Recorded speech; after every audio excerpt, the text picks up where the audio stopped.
Maka ketika dia berbicara tentang satu tema tertentu, itu dikupas habis oleh Gus Baha. Dan itu saya, wah ini amazing betul. Ya. Kayaknya saya harus berlabuh. Pengembaraan saya kayaknya ke beliau lah, ke Gus Baha ini yang saya lihat sangat luar biasa dan bisa kita jadikan panutan, dan ini sangat menginspirasi saya. Saya suka share ceramahnya Gus Baha itu di grup-grup jihadis. Mereka suka. Nggak cuma digandrungi oleh NU saja. NU bangga. Kita para jihadis juga mulai menyukai.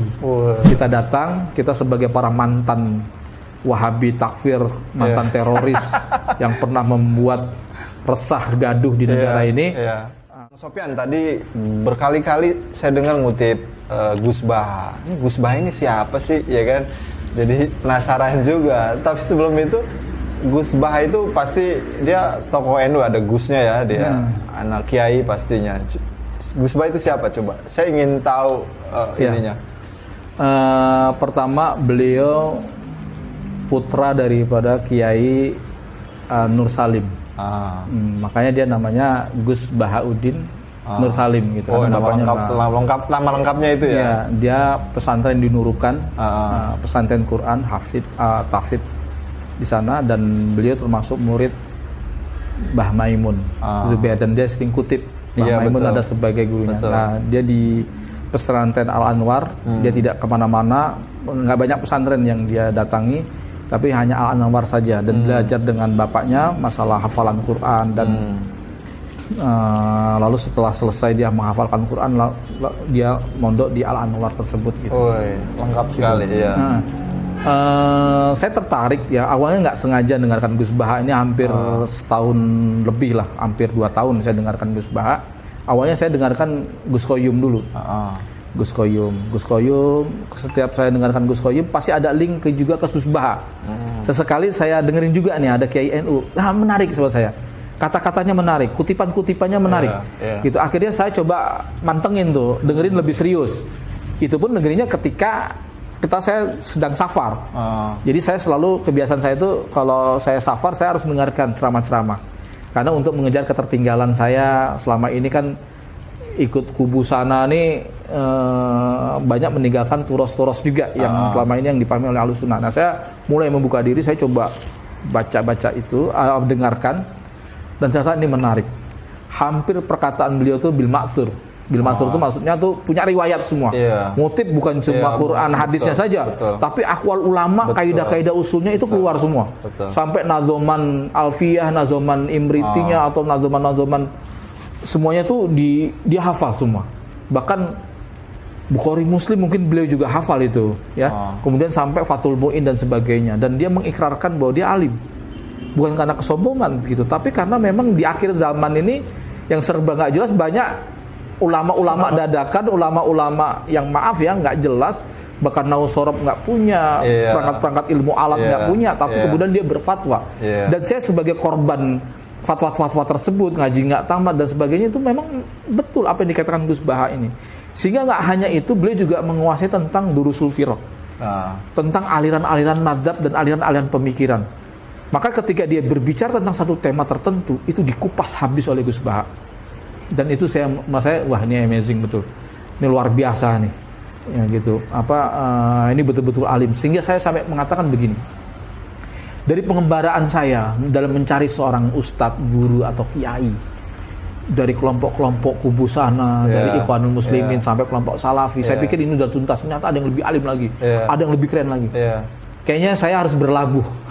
Pengembaraan saya kayaknya ke beliau lah, ke Gus Baha ini yang saya lihat sangat luar biasa dan bisa kita jadikan panutan, dan ini sangat menginspirasi saya. Gitu. Banyak sekali ungkapan-ungkapan dan kutipan-kutipan dia di antara para ulama. Beliau suka mengutip di buku Maqalat Islamiyin seperti Abu Hasan Al-Asy'ari dan sebagainya, bagaimana Khawarij ini dalam berdalil, dan itu tepat semua. Sehingga kalau kita dengarkan Gus Baha itu kita tersindir juga. Tapi menyindir bukan berarti kita marah, enggak. Memang itu jadi koreksi buat kita. Betul apa yang dikatakan Gus Baha. Cara berdalil kita di begini. Dan itu dikupas tuntas. Dan saya kayaknya belum pernah mendengarkan, hatta sekalipun di NU, itu bagaimana mendeskripsikan setiap permasalahan itu sedetail Gus Baha ini. Sehingga saya merasa, wah ini, udah saya kalau sudah satu yang saya anggap itu kalau dengar yang lain ya jadi kayaknya kurang keren gitu. Udah di sini karena ada yang lebih alim lagi gitu. Saya akui gitu bahwa selama ini belum ada nih yang lebih menarik gitu. Saya bukan orang yang misalnya kalau dengerin ceramah suka yang lucu-lucu atau yang enggak gitu. Tapi juga kadang saya juga butuh yang detail juga gitu. Dan dia ngelucunya aja ada sanadnya katanya. Nah iya gitu. Dan juga beliau gini, dia selalu mengatakan begini, ini rusaknya agama, penyimpangan-penyimpangan ada nih karena orang-orang yang serius, orang-orang yang kusuk, santai-santai kusuk gitu.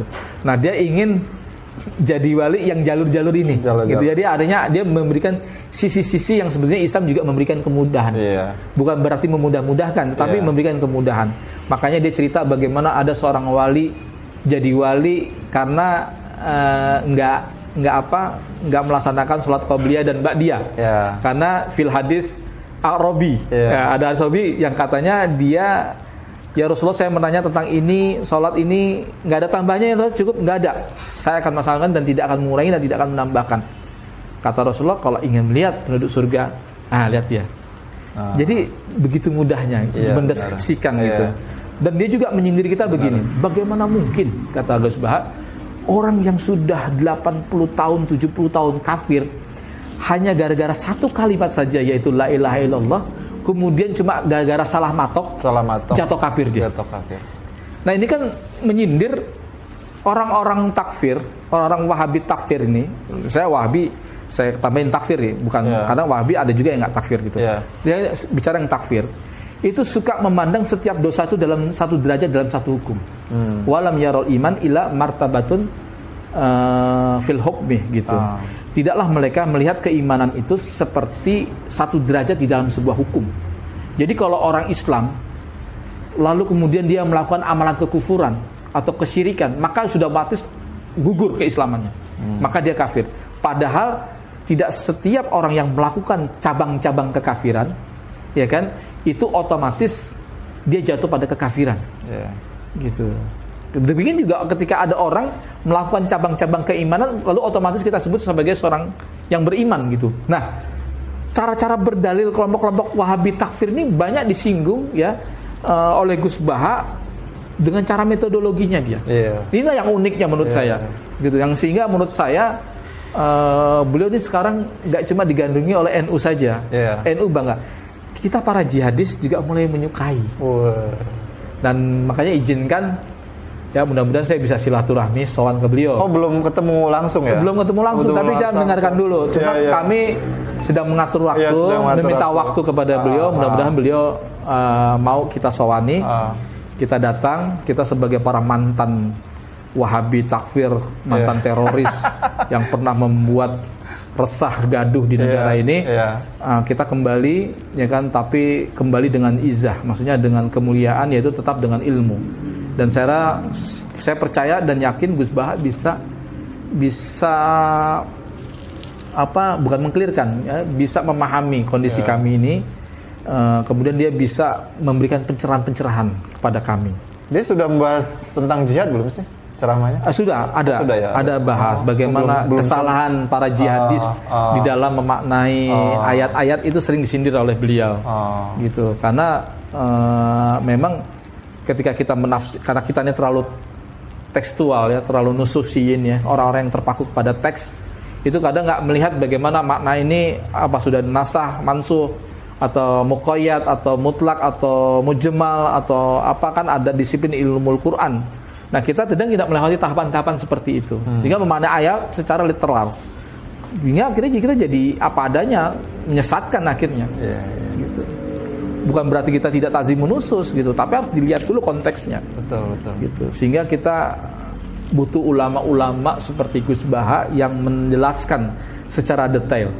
Gitu. Saya sangat luar biasa ini. Itu yang jihadisnya kelompok mana, Ustaz? Ya, kalau untuk kelompok jihad nggak mungkin mereka ini ya, karena mereka sudah tidak ada kelompok-kelompok jihad yang mulai membuka diri, yang kemudian tapi mereka tetap mencintai Islam, ingin belajar Islam. Yang benar tuh yang mana sih?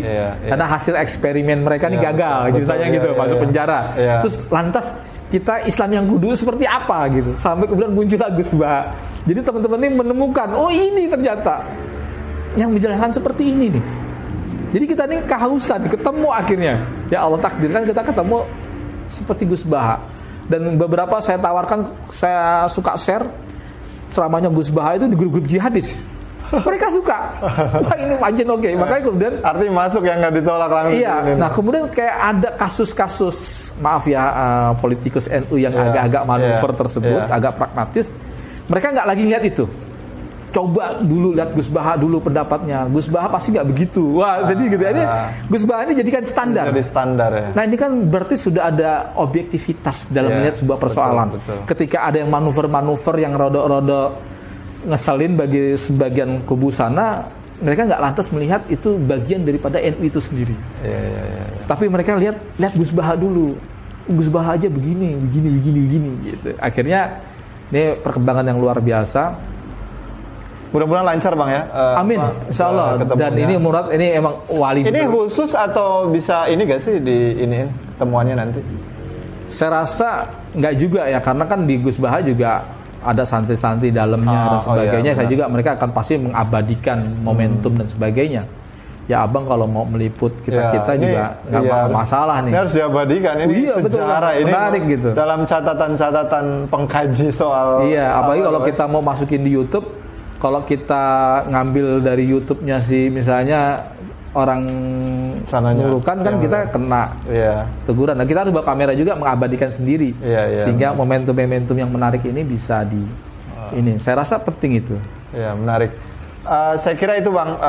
Saya kira menarik, udah panjang kali lebar. Tapi sebelum berakhir nih ada tes dulu nih buat Bang Sofyan. Kalau saya kasih 2 pilihan Bang, lebih nyaman mana nih Bang Sofyan ini, bela agama apa bela negara? Sebetulnya ketika kita mencintai agama ini, itu tidak berbenturan dengan cinta kita kepada negara kita. Sehingga terkadang saya juga tidak mau berbenturan dengan hal itu. Karena jangan sampai kita seperti kubu-kubu yang lain. Ketika kita mencintai negara, berarti kata kubu sana bermasalah dengan keislamannya. Atau ketika kita mencintai agama kita, berarti juga bertentangan dengan negara gitu. Sebenarnya itu tidak bisa terpisahkan antara kecintaan kita kepada agama, lalu satu sisi kita mencintai tanah air kita. Karena Nabi sering juga ketika dia hijrah ke Madinah, beliau begitu berat meninggalkan tanah airnya. Iya betul. Karena cinta tanah air itu fitrah. Mau kita sukses di negara orang lain itu pasti ada cinta kita ingin balik pulang kampung. Maka ada kebiasaan di setiap hari raya Idul Fitri orang berbondong-bondong pulang ke kampung. Karena mau macet apapun mau macet apapun dijabanin. Karena itu fitrah. Maka saya bilang itu bisa bersamaan ketika kita cinta kepada agama kita, di satu sisi yang sama kita juga bisa mencintai negara kita. Maka untuk itulah yang dilakukan oleh Kiai Haji Asyam Asy'ari dalam mempertahankan kemerdekaan kita. Pangeran Diponegoro, Imam Bonjol, itu karena kecintaan mereka kepada negeri ini, negeri kaum muslimin. Dan itu nggak akan bisa kita dapatkan dengan orang-orang yang berbuat ekstrim, yang menganggap ini adalah negeri kufur. Mereka nggak akan cinta-cintanya kepada negara ini. Karena mereka beranggapan kalau sudah cinta kepada negara, sudah pasti dia nggak akan cinta Islam. Atau sebaliknya, kalau sudah cinta Islam, udah nggak boleh kepada cinta negara. Ini pemahaman yang salah gitu. Saya rasa saya mencintai agama dan negara ini. Ini tanah air kaum muslimin, ini negeri kaum muslimin. Kita harus jaga, rawat baik-baik, kita terus berdakwah, ya kan? Dan saya mati di sini, hidup di sini, mencari makan di sini untuk keluarga saya, dan itu tidak akan berkurang sedikit pun ketika saya berislam secara kafah gitu. Baik, makasih Bang, waktunya, penjelasannya, kesaksiannya khususnya ya. Ini sudah di acara Sudut Pandang. Jangan lupa subscribe, komen, like, sebarkan ke banyak tempat untuk acara ini. Sudut Pandang ini sudah kita katakan bahwa ini bukan katanya, tapi dari sudut pandang langsung para pelakunya. Terima kasih Bang, kita cos lagi. Wah, terima kasih dari saya. Assalamualaikum warahmatullahi wabarakatuh.